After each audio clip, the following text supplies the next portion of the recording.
welcome from me to this meeting of the Standing Committee on Agriculture, Environmental Affairs and Development Planning.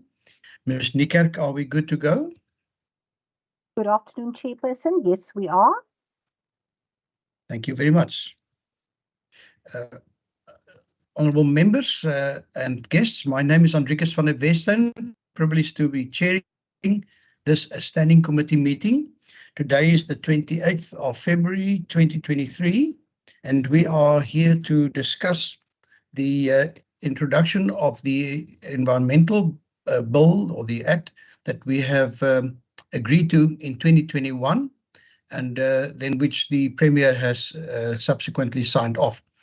I would first just like to give all the honourable members online an opportunity to introduce themselves. Please go ahead, members. Thank you, Chair. Kayla May, member of the committee. Good afternoon, Chair. Derek America, member of the committee. Good afternoon, Chairperson. Member Sean August, member of the committee.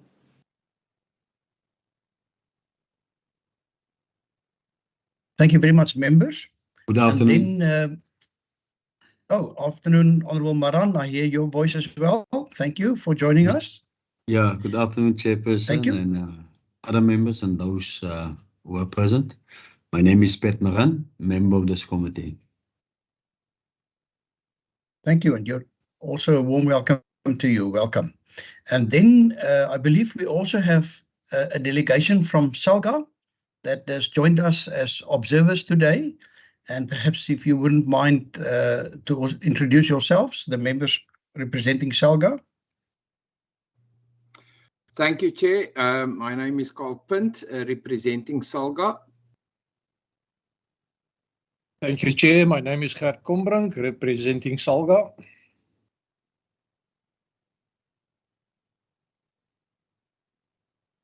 Are those the only two SALGA representatives that have currently joined us?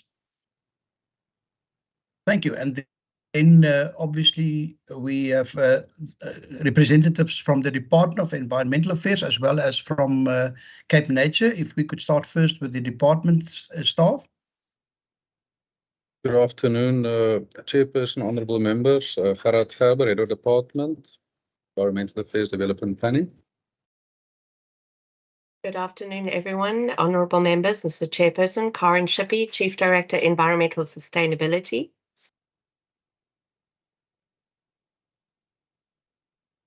Good afternoon, honourable members, colleagues. Marlene Larosse, Director for Biodiversity and Coastal Management.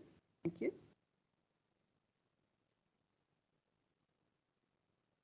Thank you very much. And are there any representatives of Cape Nature online?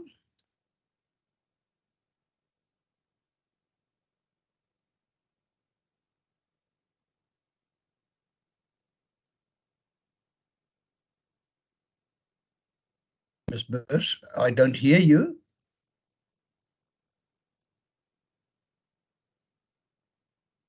I think we quickly saw Ms. Carol Burrs, but I wonder if her microphone might be on mute.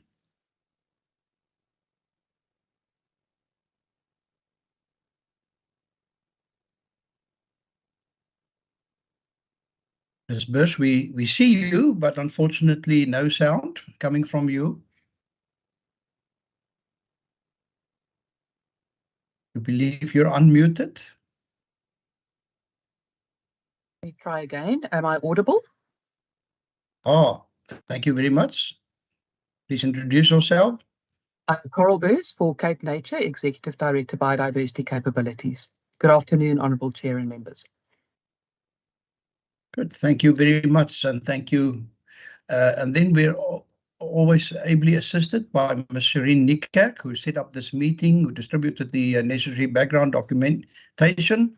So thank you very much. And then also we have our IT support staff that are always there to support, and members, you are welcome to contact them directly should require assistance at any stage. But thank you very much. Can I just ask, are there any other, Mr. Hignett, I see your name on the attendance register.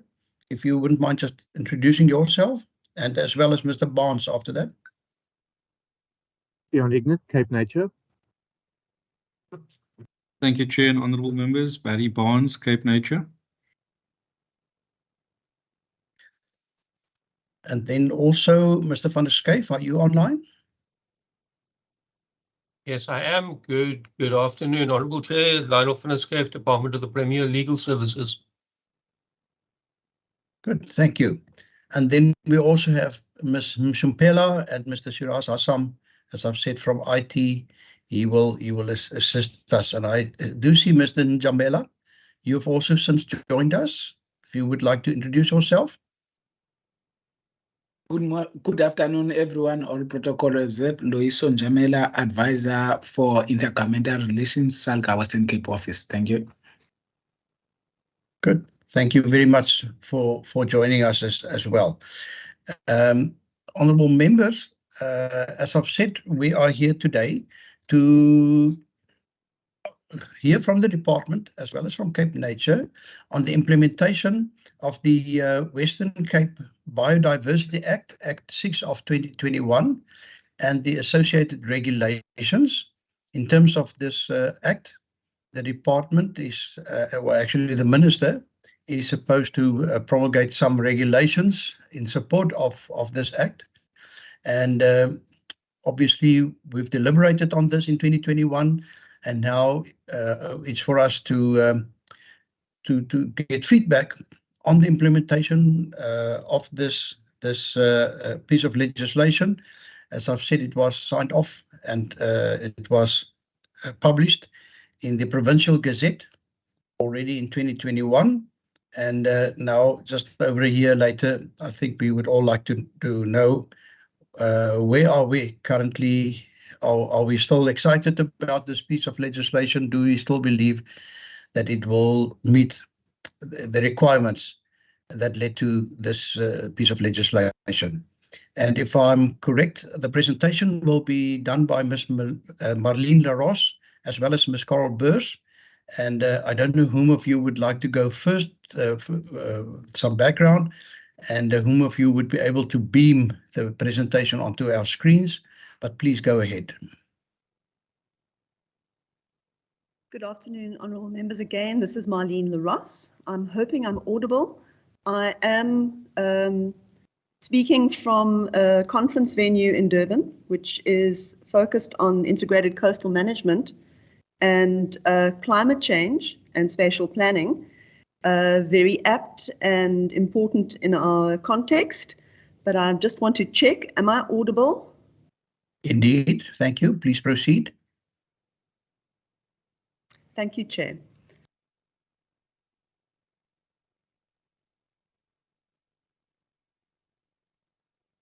And your screen is also visible. Thank you.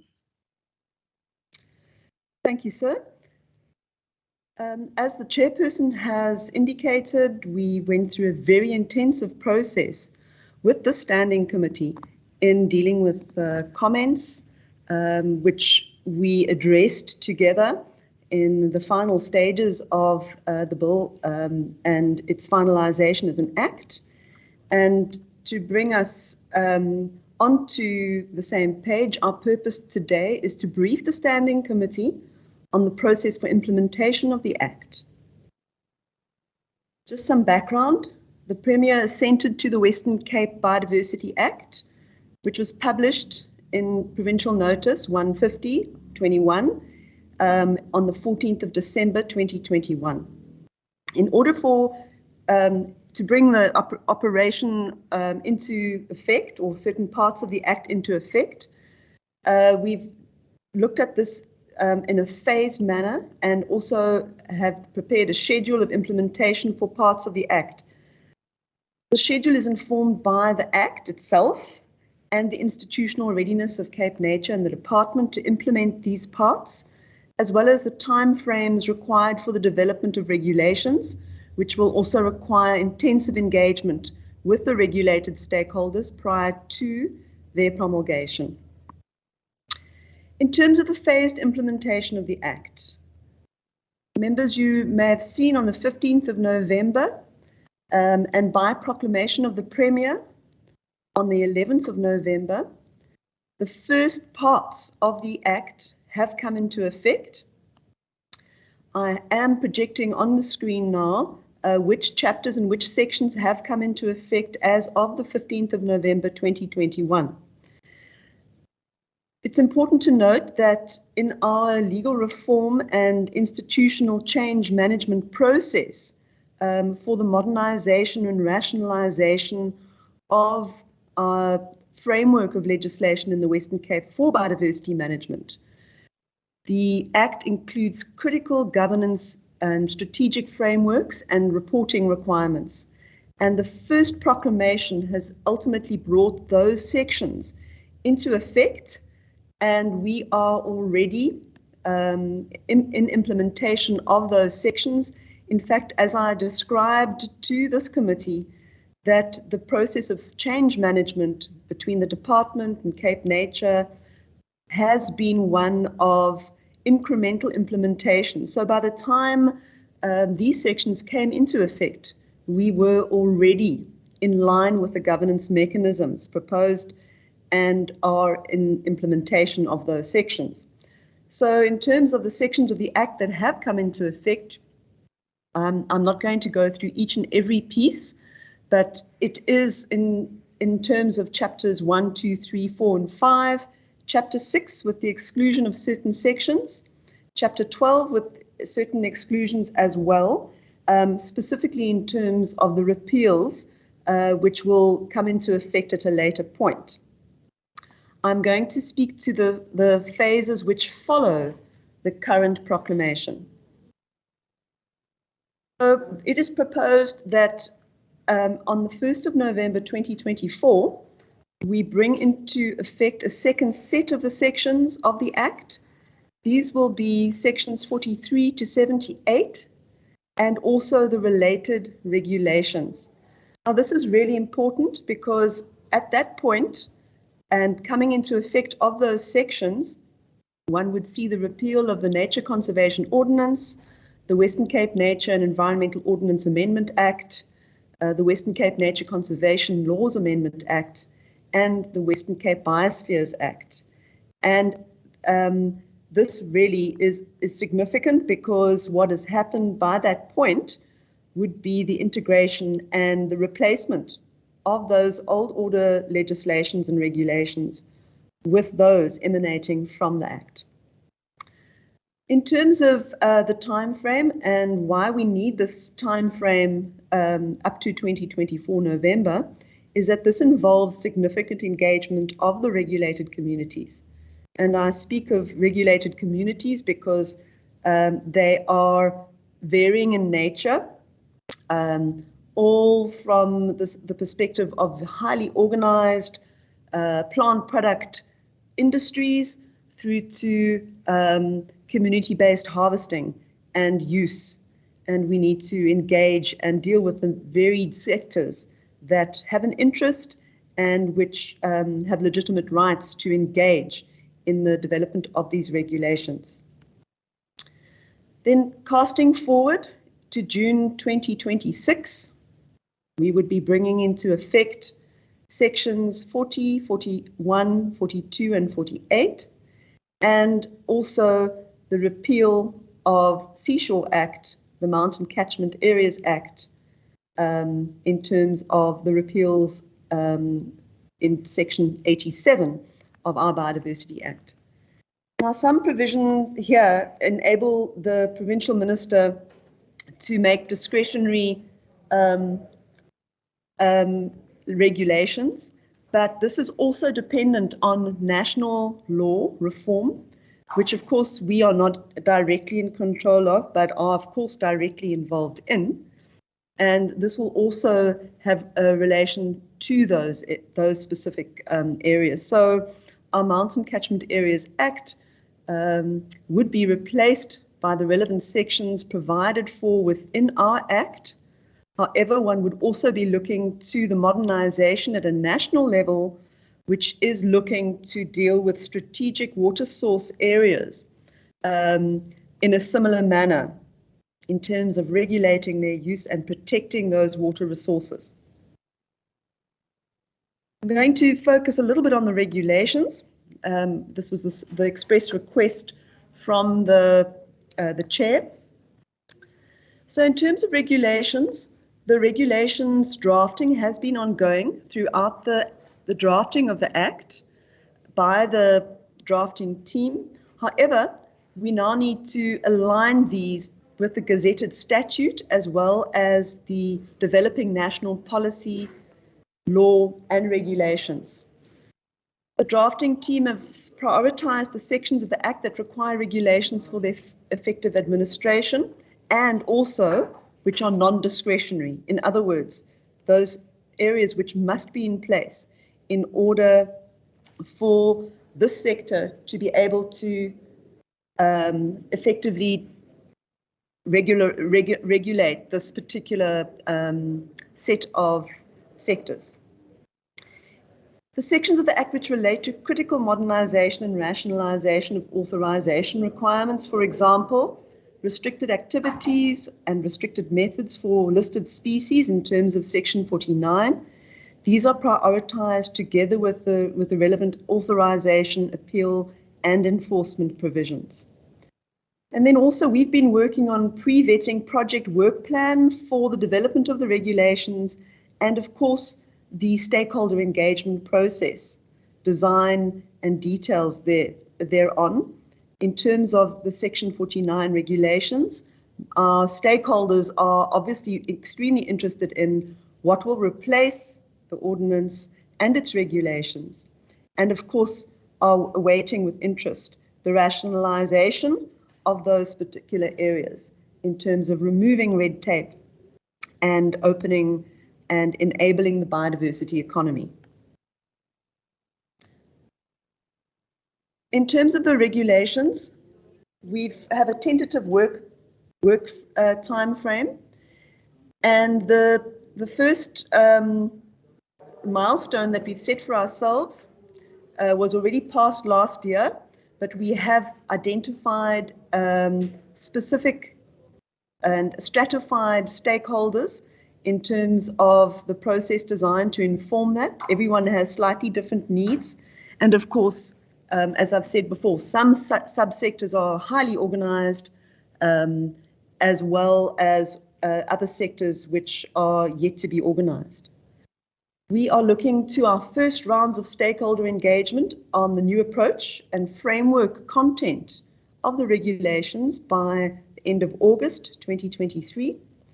And then the draft and vetted regulations we aim to publish for public comment, and it will be for a minimum of 60 days by the 30th of November 2023, earlier if possible, but definitely by that point.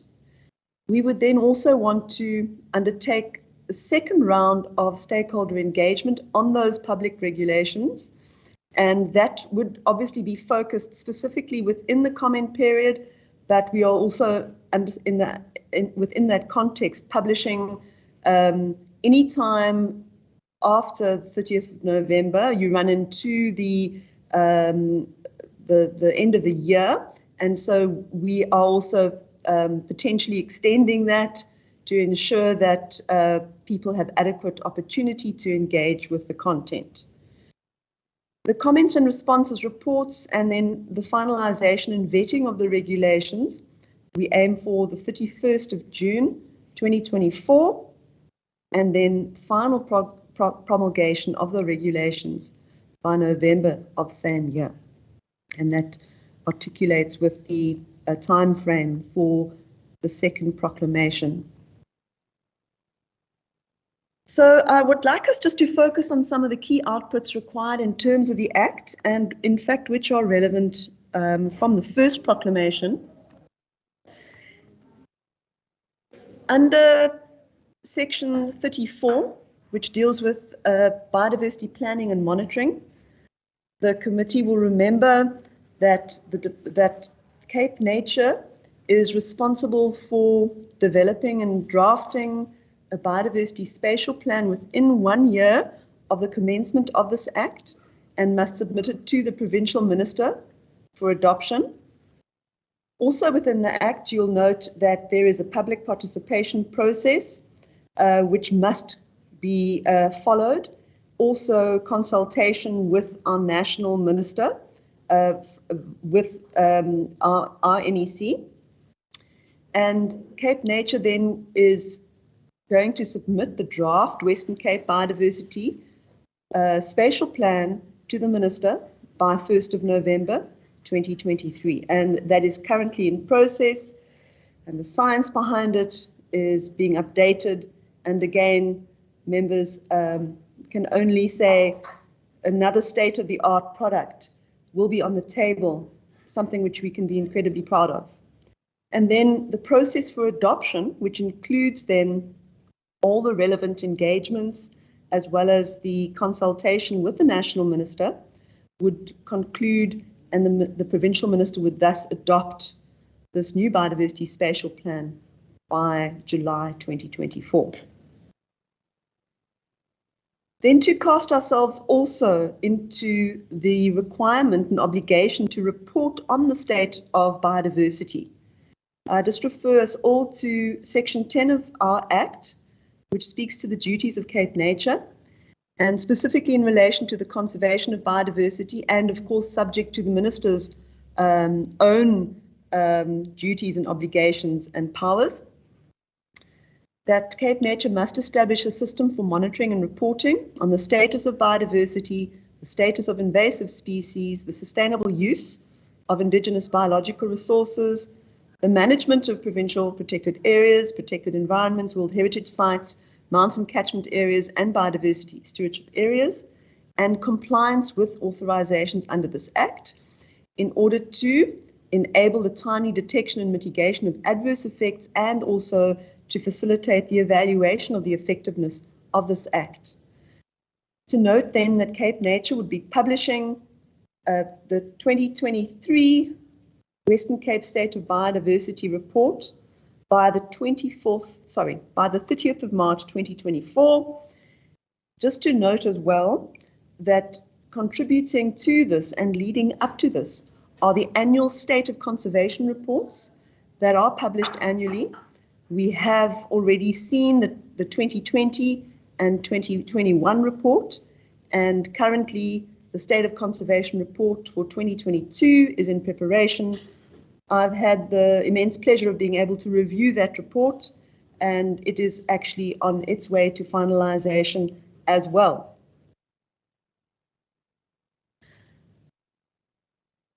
Honourable members and colleagues, just to put this forward as some key considerations in the context, the one thing that we can always vouch for is change within our context, and it's important to consider the following.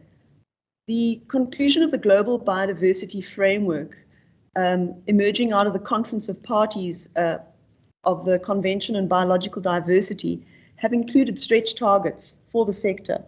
And we are currently in the process of revising the Provincial Biodiversity Strategy and Action Plan to align with this. There are stretch targets. They are looking at significant ways also of leveraging finance to the sector, some very interesting and innovative ways of looking at financing biodiversity, and perhaps more on that at a later point. But a very important part of our context is both the GBF as well as our response thereto in the Provincial Biodiversity Strategy and Action Plan. And this PBSAP, as we like to call it, brings together us as provincial stakeholders in our collective efforts and partnerships to achieve our biodiversity targets. So it reflects Cape Nature's targets, it reflects and obviously aligns with the MTSF targets, the department's contributions within that, as well as partners' contributions. Also to note that the review and updating of the Provincial Coastal Management Program, which is required by law in terms of the National Environmental Management Integrated Coastal Management Act, it's currently being reviewed and is actually being presented to the NEC within this month for his adoption. It has already concluded its public participation process, and the document is almost ready for such tabling and adoption. And then I think critically, something we should all be aware of is the national policy for the conservation and sustainable use of South Africa's biodiversity. We are imminently expecting it to be published for implementation. Members may know that there was a very intensive process towards the end of last year, which saw the draft white paper significantly revised and an entirely new draft white paper advertised. And the provinces, working intensively with the National Department, finalized that white paper, and we are expecting that to be published for implementation also imminently. Thank you, Nkosi, Danki. We are obviously keen to hear questions, any comments. Thank you, Chair. Thanks, members. Good. Thank you so much, Ms. LaRose. And honourable members, as per usual, it's now your opportunity to engage with the presentation in terms of questions that you would like to ask, comments that you would like to make. And please, if you could just indicate that by way of raising your hands. I do already note the hand of Honourable Kayla Murray, and then secondly, Honourable America. Thank you so much. Over to you, Honourable Murray. Thank you, Chair. My question, and thank you, Marlene, for the presentation. This was definitely before my time in Parliament, but it's very interesting nonetheless. And I wanted to ask, you were mentioning engagement with sectors and that some sectors were more organised and some were less organised. If you could just give a little bit of information on who those less organised sectors are and what work is being done with them to ensure their successful participation. Thank you. Thank you. And then Honourable America, and after him, the Honourable Maran. Thank you, Chair, and thank you, Ms. LaRose, for the presentation. My comment in terms of the sections that were promulgated or by the Premier for implementation, or for lack of a better word, I would like to know whether the section that is currently being sort of applied, how aligned is it, if any, with the envisaged regulations that are going to be sort of constructed with the participation of the various parties. And whether, because if one look at the timeline presented for the final proclamation of the regulations, some of the sections would certainly have been sort of implemented and applied before that. Maybe I understanding it incorrectly. Maybe you could assist with that. Would there then be possible non-promulgation of the regulations have a significant, if any, impact on those chapters of the Act that has been sort of observed yet prior to the final proclamations of the regulations? Thank you, Chair. Thank you, Honourable America, and I trust that Ms. LaRose is making notes. Honourable Maran. Thanks, Chairperson. First, let me welcome the presentation by the presenter. Yeah, Chair, just basically 2 or 3 issues in the Honourable Kayla Murray have covered. The first one that speaks to the stakeholders identified.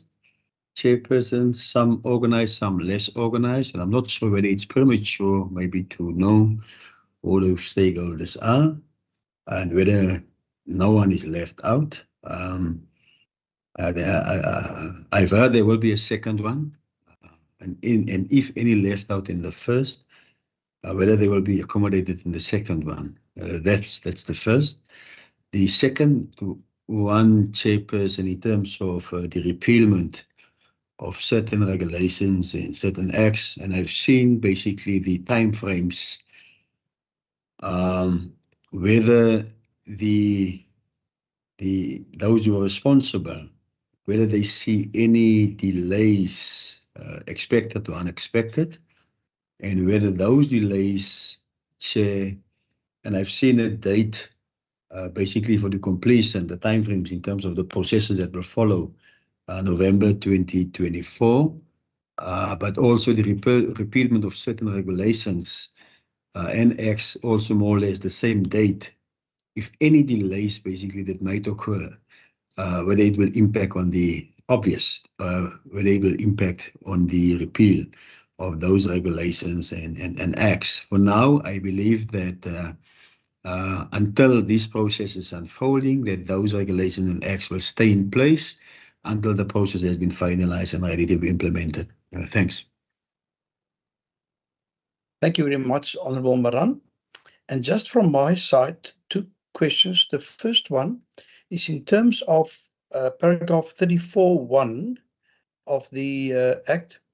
It says Cape Nature must prepare a draft biodiversity spatial plan within 1 year of the commencement of this Act and submit it to the Provincial Minister for adoption. Now, I heard of a number of plans, etc., being developed, but did I miss reference to the biodiversity spatial plan? And how has the progress been on the development of this plan? And then secondly, I fully understand that you are following a phased implementation process for the legislation, but perhaps I've missed it. I presume I've missed it. But where does it in the Act provide for a phased implementation in terms of certain paragraphs? And was that published somewhere? Is it public knowledge? Do the public know which sections of this Act have already been implemented and which are being held back? If you could just respond to those. Thank you. Over to you, Ms. LaRose. Thank you, members and Chair, for those comments and questions. Let me start with Kayla Murray's question in terms of special efforts. And perhaps I can also ask Coral if she can also come in on this particular matter. So our drafting team is working very closely with the Cape Nature community conservation and stakeholder experts who ultimately work on the ground with all stakeholders at a landscape level. And our strategies are to work directly with those particular process experts and community engagement experts in terms of both identification, but also in terms of the kinds of process that we run and the nature of the meetings that we run. So in general terms, some sectors will, for example, form coalitions by the nature of their organization and will speak with one voice, and one has a key focal point through which one can work and communicate. Whereas I've said before, others are less organized and one has to make special effort to reach out and engage the users of the resource. So that is, in a nutshell, what our efforts will entail. But I'll ask if Coral would like to come in at all on this. Thank you. Am I audible? I seem to be struggling with my microphone. Yes, Coral. Okay, so I think the first response in terms of an example of organised, on a national level, the wildlife game industry is quite organised and have a national forum as well as a provincially established forum. So we consider them as organised and know who we are engaging and who the representatives are, as well as freshwater angling. Like or user groups of birds, you know, when it comes to people who do falconry. So those are quite established and regulated. When it comes to plant use, it's quite varied. So we are in the process. We have already established a forum in terms of enabling registration so that we're better able to quantify, you know, the different user groups and what their interests are in relation to what is being regulated. So we do look at it as, you know, in the past, those sectors that were highly regulated and they have, you know, formed themselves into forums or representative groups, and those who are less formal, we do consider them as groups, and we are in the process of enabling registration so that we can, through our mechanisms, whether it's at a local level or at a provincial level, choose the appropriate forum to have the engagement around, you know, what will be and what will not be regulated going forward. I hope that answers the question. Thank you.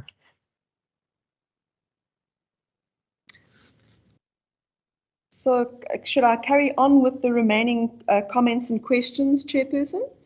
I've noted that there were questions in relation to, you know, effectively the question around the relationship of the sections that have come into effect and the regulations that still need to be promulgated and will come into effect at a later point. I think it's important to note that only with the regulations which are required in terms of administrative process, etc., can certain sections come into effect. So there's no risk of bringing in a section or bringing a section into effect without the relevant regulations. And that is the detailed scheduling that we have undertaken in this process.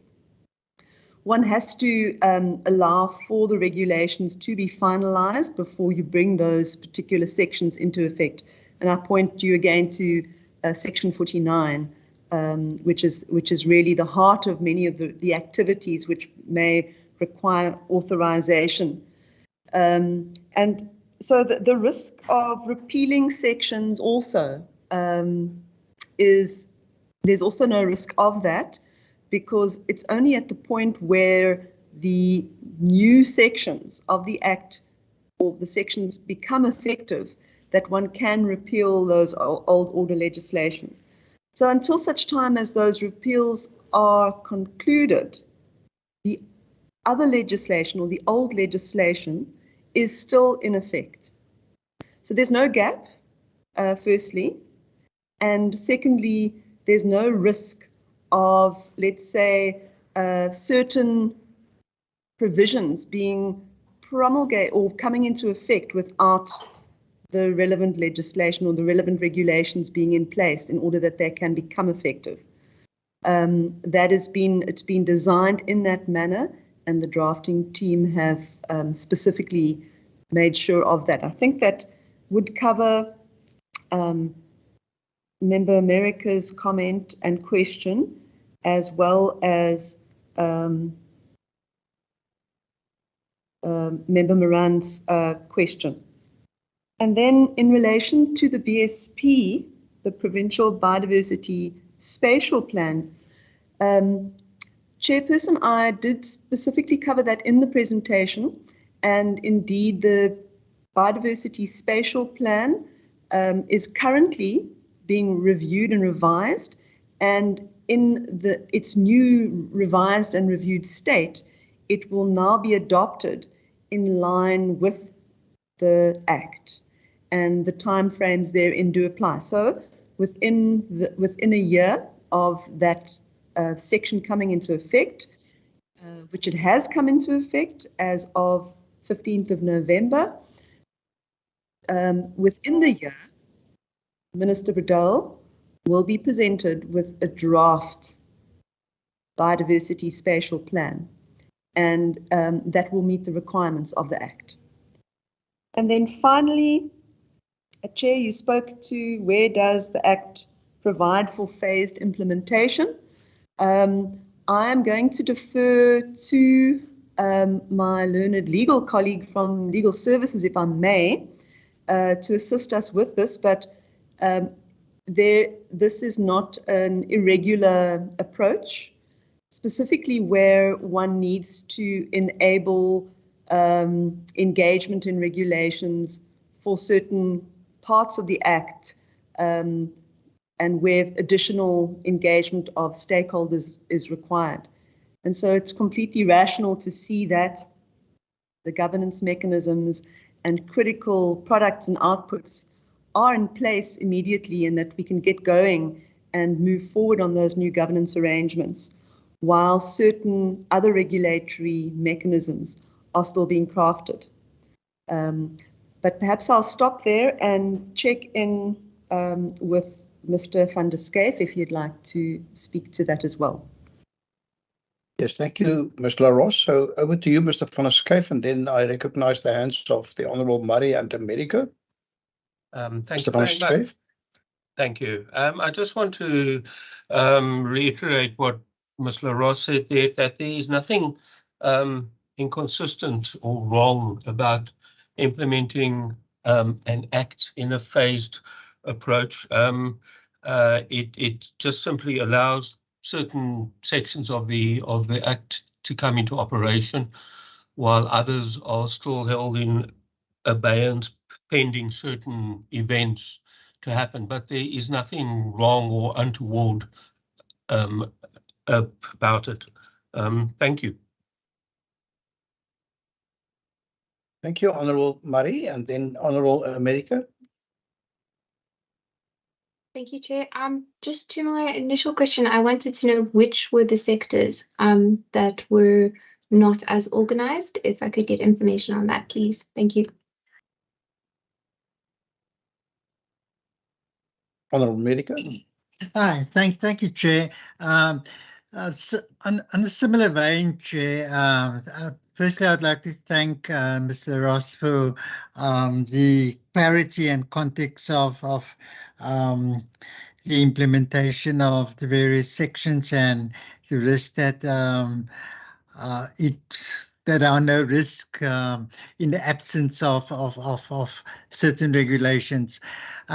My question would be, in terms of the stratification of the various stakeholders that would be engaged with, and I would like to know whether firstly, in terms of the various stratifications, the engagement would be stakeholder specific, that would be applicable to that particular stakeholder. And secondly, that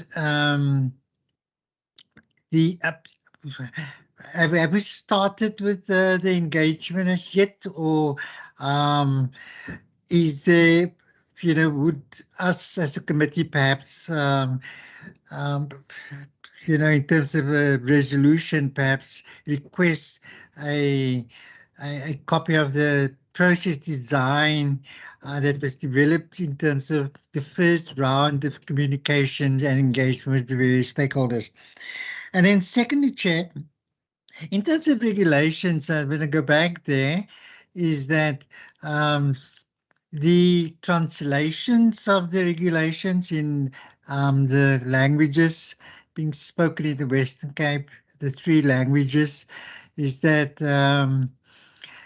that often, in a different language, there may be nuanced interpretation of certain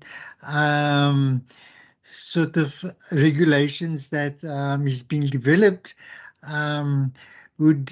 It's, for example, from English to Afrikaans and from Afrikaans, or from the English text to the isiXhosa text, that we should be very conscious about the misinterpretation of the regulations once it's being translated, and how we get to have to put mechanisms in place that certainly I'm sure the department will do that, to make sure that there's a consistency in terms of interpretation of the regulations, even if it is translated into 2 other languages. Thank you, Chair. Thank you. And then from my side, if I could just ask, what would then the commencement date of this Act be? I see there's only a reference to one date, and perhaps you can just explain to me how the 12 months are then calculated. Ms. LaRoche, can I ask that you again direct the answers or respond to them yourself or direct them to your colleagues? Over to you. Sorry, I see the Honourable Murray's hand has been raised again. Apologies, that was a legacy hand. Thank you. Over to you, Ms. LaRoche. Thank you very much for the questions and for the kind comments. I think that effectively, going back to Ms. Kayla Murray's question, a good example of sectors that are less organised would be the certain elements or certain parts of traditional plant users and harvesters. There are certainly highly organised and good coalition bases for some of the users, but not all of them. So, for example, you may at a local level have organised or people who are not part of, say, provincial fora or national fora. And so even where you've got organised traditional plant user associations and traditional user associations, one still needs to look at who's actually the user at the local level. But I think that would be a useful example, a good example. In broader terms, the users of plants versus the wildlife industry are slightly less organised, whereas, as Coral explained earlier, the wildlife industry is extremely organised.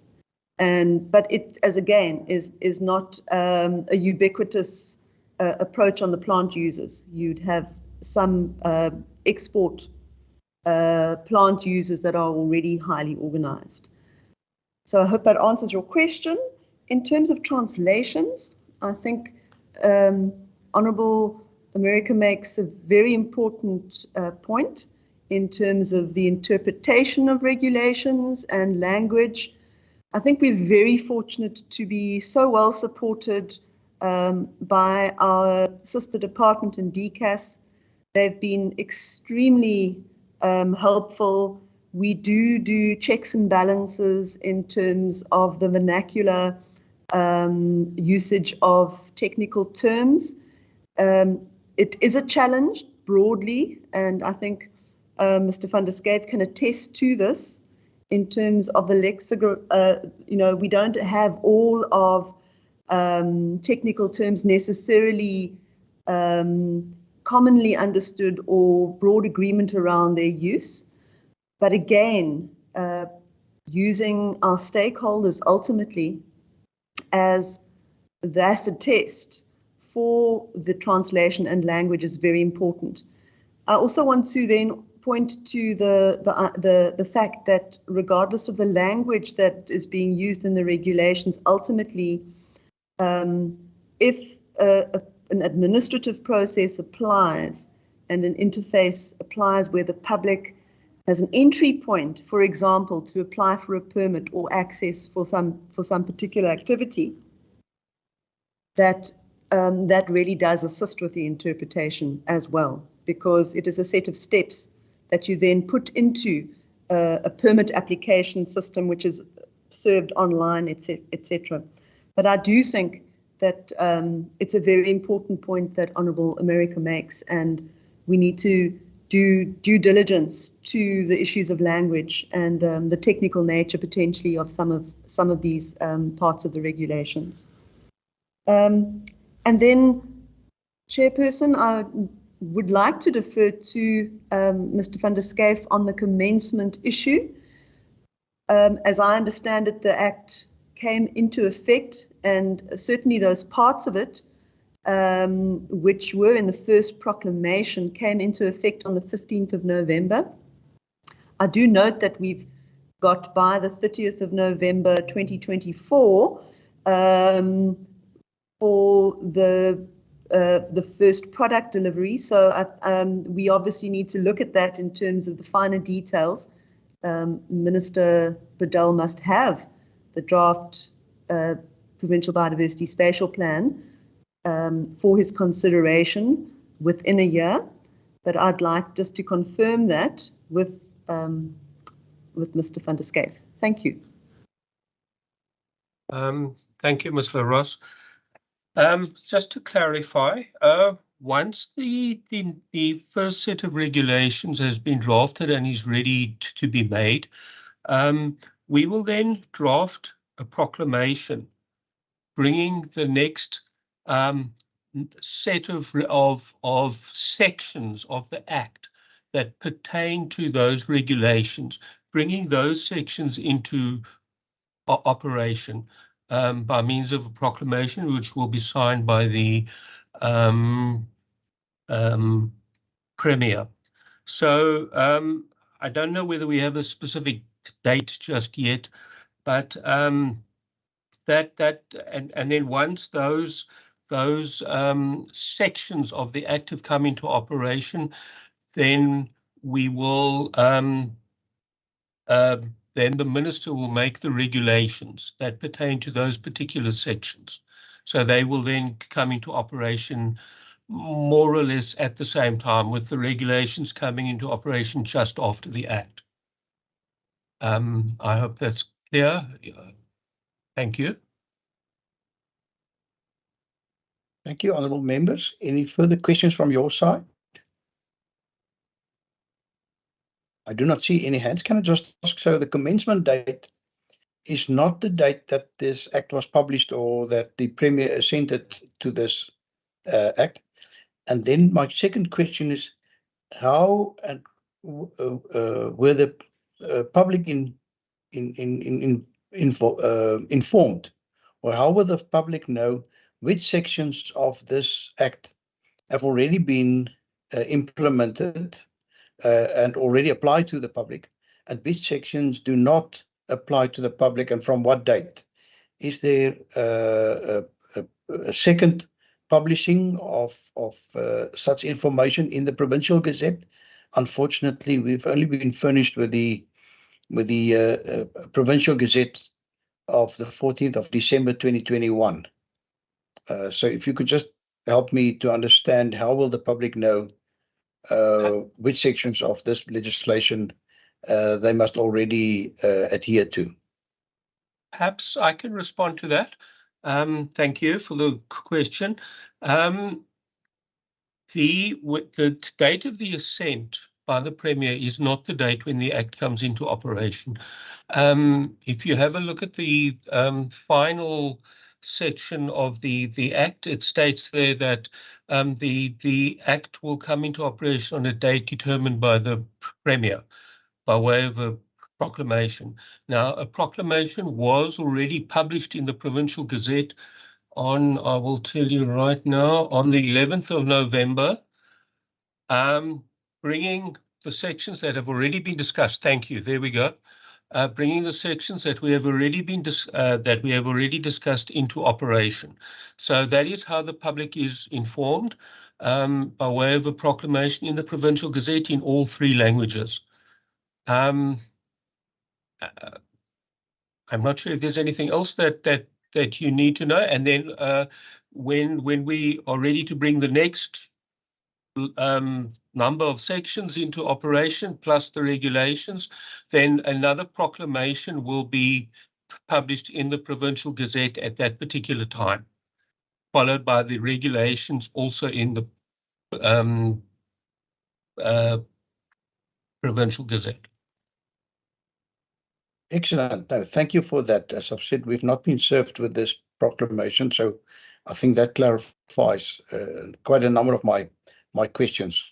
Honourable members, are there any further questions from your side regarding the drafting of the regulations, the spatial plans, etc.? No further questions? Going. Are there any of the other guests that would like to pose questions on this? Not so. So thank you. Can I just give Mr. LaRosse, Ms. Burrs, Ms. Shippey, any of you that would like a final word before we proceed then with the administrative part of our meeting? Thank you, Honourable Chair. Just from my side, a huge thank you. I know we've been waiting for this opportunity to brief yourselves for some time on the phased implementation of the Act, and we want to keep you close because of the investment and time that you put into assisting us with the passage of this legislation. And so from my side, just hearty gratitude for that engagement and for today's engagement. Thank you, Chair. Ms. Shippey, anyone else that would like? I see Ms. Burrs has her hand up. Thank Sorry, you. I didn't. Thank you, Chair, and thank you for the opportunity for us to present in terms of progress. I think I just wanted to add, specifically, Chair, you had requested in terms of the progress with the biodiversity spatial plan towards submitting to the provincial minister, you know, in November 2023. And I think if I can put it into context, so we did produce a biodiversity spatial plan in 2017 and have been systematically updating that. It relies on information that is derived from satellite imagery across the province to look at how the landscape has changed, which areas are natural and near natural. And we are very close to our first straw dog in terms of looking at that information so that we are ready to be able to submit to the Minister's office in enough time before November 2023. So thank you very much. Thank you, Ms. Burrs. And then is there a final word from Mr. Gerber, perhaps? I just also wanted to thank the committee for the opportunity to brief the committee on this important work, and thank you for the committee support throughout the process. Thank you. Good. Thank you very much, Mr. Gerber. Honourable members, if it's fine with you, I'm going to give permission to the staff from the Department of Environmental Affairs, as well as the staff from the Cape Nature, to exit this meeting. Our guests from SALGA, you are also welcome to stay on, as is everybody else. But if you would like to exit now, we are now going to move on to potentially considering resolutions, and then also the approval of minutes of previous meetings, etc. So if you want to exit, I want to say thank you very much for showing your interest, for attending this meeting, and in this way also sharing your support for the biodiversity of our wonderful province. And those of you that want to exit, you're welcome to do so. Honourable members, if you could just give them a minute or two to exit, and then we'll commence with the remainder of our meeting. Thank you. Thank you, Mr. Chair. Thank you, members. Thank you. Thank you. Bye-bye. Thank you all.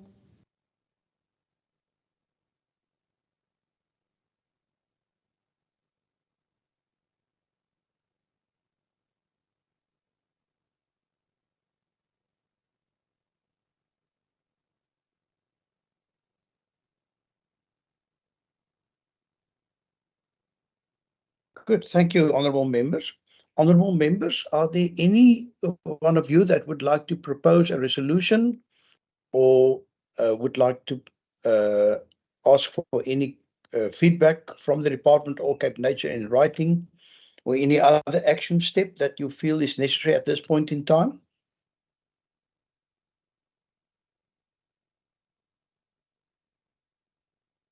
I recognize the Honourable America. Hi, Chair. Perhaps, the tentative time frame for the first round of stakeholder engagement is the 31st of August. So I don't know if it would be prudent if we could wait until then, or prior to 31st of August, get an update in terms of the outcome of the stakeholder engagements, the first round. Thank you.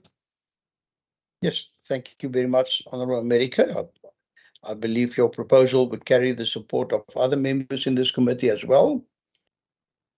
And then, honourable members, if I may propose that we perhaps ask, once they publish the draft regulations, that a copy of those draft regulations be forwarded to our procedural officer for circulating or circulation amongst the members. I think that might be something that we might be interested in as well. The Honourable Maran, you're recognised. Chair, I just wanted to check the rounds of engagements. Will it be one-day sessions? The one on the 31st of August, and then the second round on the 1st of March 2023.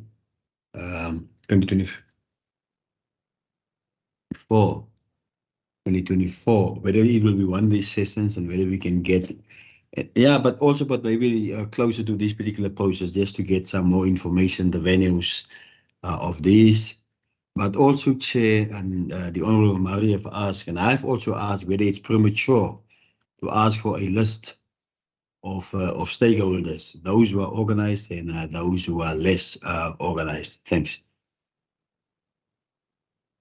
Good, thank you very much. So Ms. Niekerk, my impression is that the idea is for us to ask for more clarity on the engagement process, a little bit more detail there. And then also in terms of stakeholder groups, which stakeholder groups have been identified and that the department or Cape Nature wish to engage in terms of their public participation processes. Any further action steps or resolutions from you, honourable members? Good, none at this stage then. Thank you very much. That brings us to the next point on our agenda, and that is the consideration and adoption of our previous minutes. And we have as outstanding minutes, first the minutes of the 28th of November 2022. You will recall that was when we were considering the Department of, I think, Environmental Affairs. Ms. Niekerk, if you could just scroll that up a little bit further. I think the members would like to see whether, their names are there. So that was first when we considered the Department of Environmental Affairs presentation to the committee. And then the presentation on the vote. And then from that emanated the report from this committee.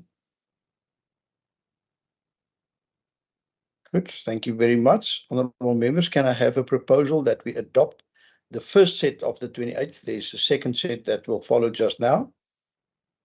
I recognise the hand of the Honourable America and then Honourable August.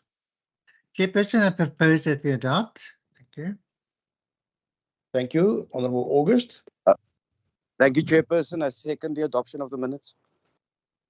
Thank you, Honourable Maran. Chair, no, I'm happy with the minutes. Also, the views that's been captured in the report is there. So I'm happy for good. The adoption. Thank you very much. It seems then unanimously agreed to. Thank you very much. Ms. Niekerk, if you could also beam up the minutes of the meeting on that very same date, the 28th of November, but the one scheduled for 2 o'clock, 1400 hours. Thank you very much. I believe the same members joined us at both these meetings. Thank you so much. That was the vote of the Department of Agriculture. Again, I recognize the hand of Honourable August and then Honourable America. Chairperson, I move we adopt the minutes. Honourable America. Chairperson, I second the motion. Thank you so much, Honourable August and Honourable America. This set of minutes is then also duly adopted, and I thank you, honourable members, for that. Then, honourable members, the quarterly report, that is for the months September to December 2022, has also been circulated. And I ask that Ms. Nikak just quickly beam that onto our screens as well. We also need to consider that report and then also express ourselves whether we're in favour of the adoption of this quarterly report. It has been circulated, page 1, page 2, it's quite a lengthy report, 10 pages.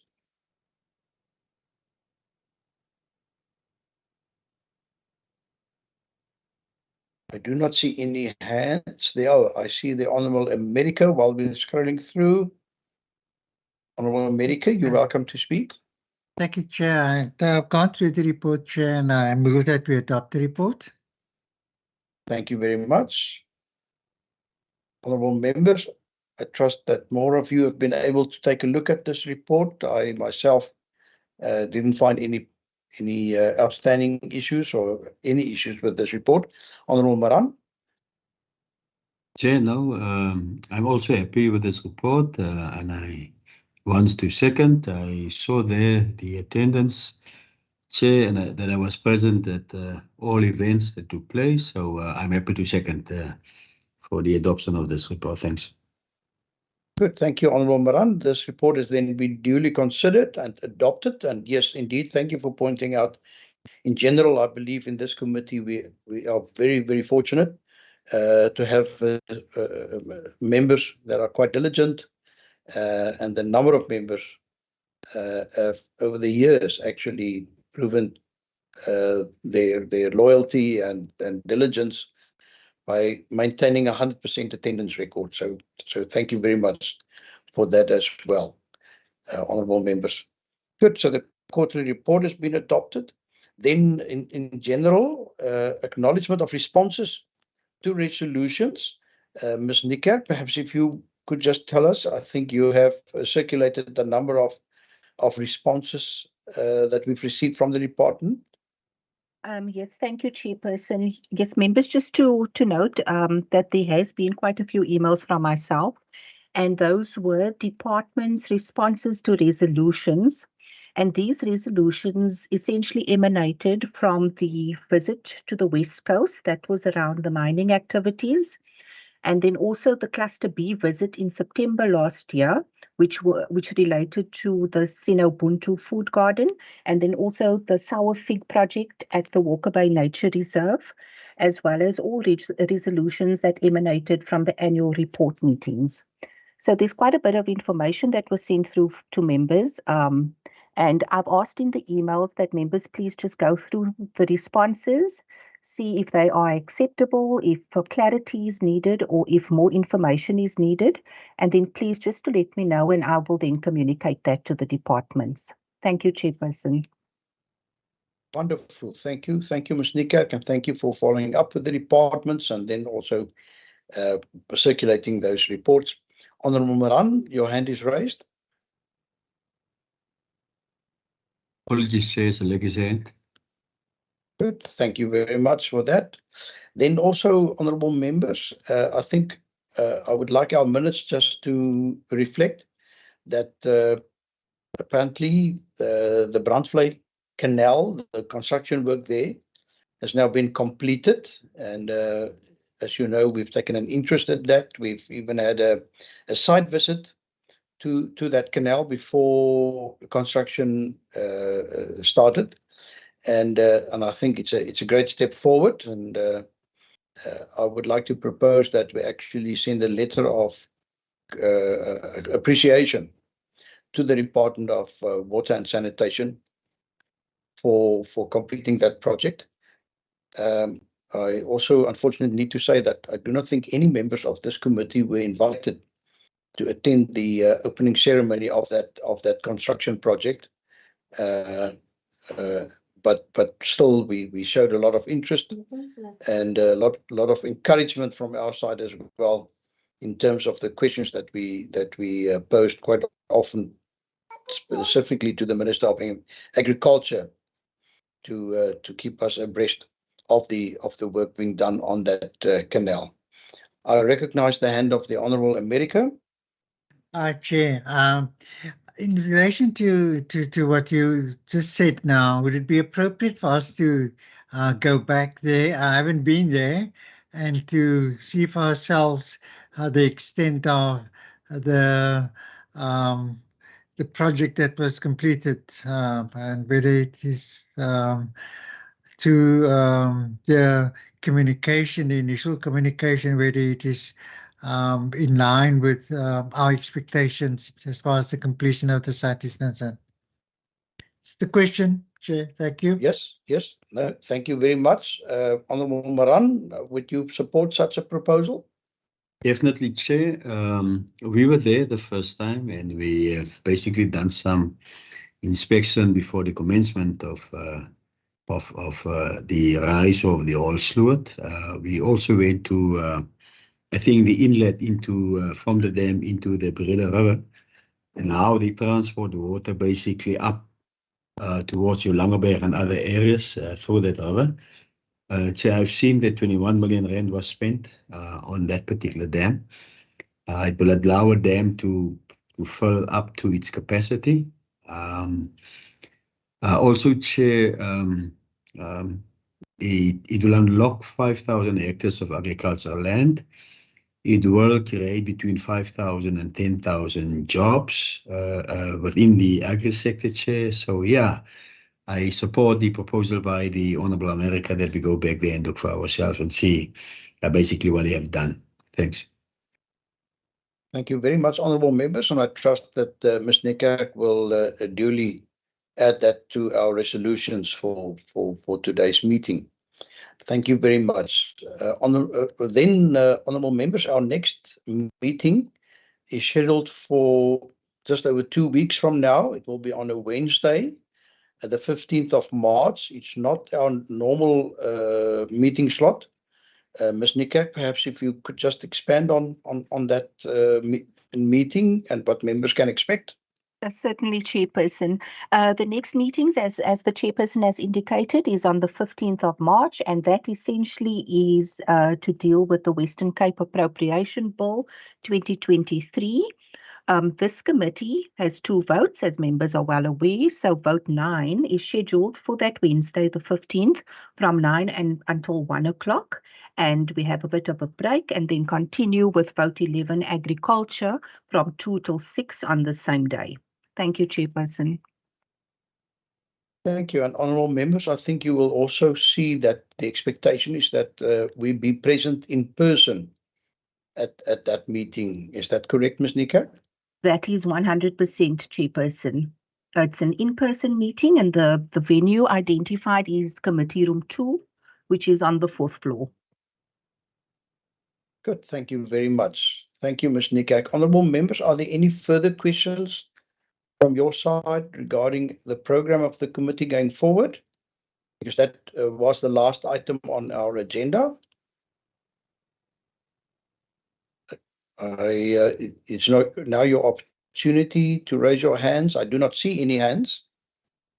And then, honourable members, I can just say I'm really grateful again for your contribution today, your attendance, and I'm particularly grateful for the fact that we could meet virtually, because it did allow me to visit another big river yesterday and again this morning, and that was to observe the water coming down the Ogravis waterfalls.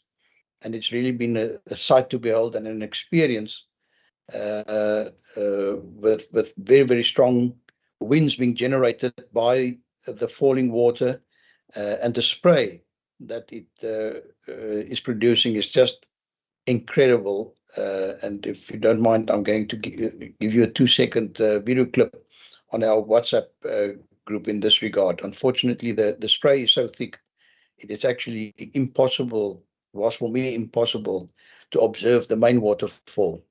But the bridal falls and others that are normally quite dry have really been a sight to behold.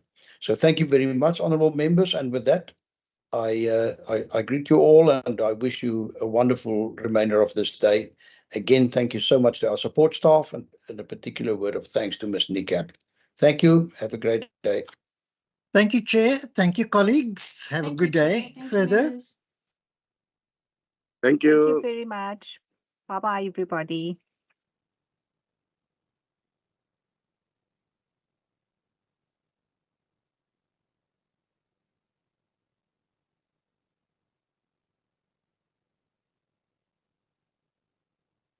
Nomfundo?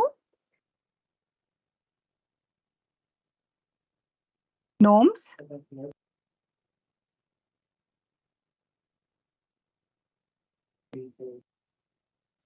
Hi, Sharon. Hello. No, just checking if everything has stopped now. Yes, I stopped it. Okay. Thank you very much for your support. Pleasure. Okay. I'm going to give you a call later because the oversight visit on Friday, but we'll talk later today or tomorrow. Oh yeah, All I'm right? in the office tomorrow. Are you coming? Are you going to the office? No, I'm in on Thursday again. Oh, okay. No, it's fine then. Okay, but we'll talk tomorrow. Okay. Okay, thank you. Bye. Okay, pleasure. Bye.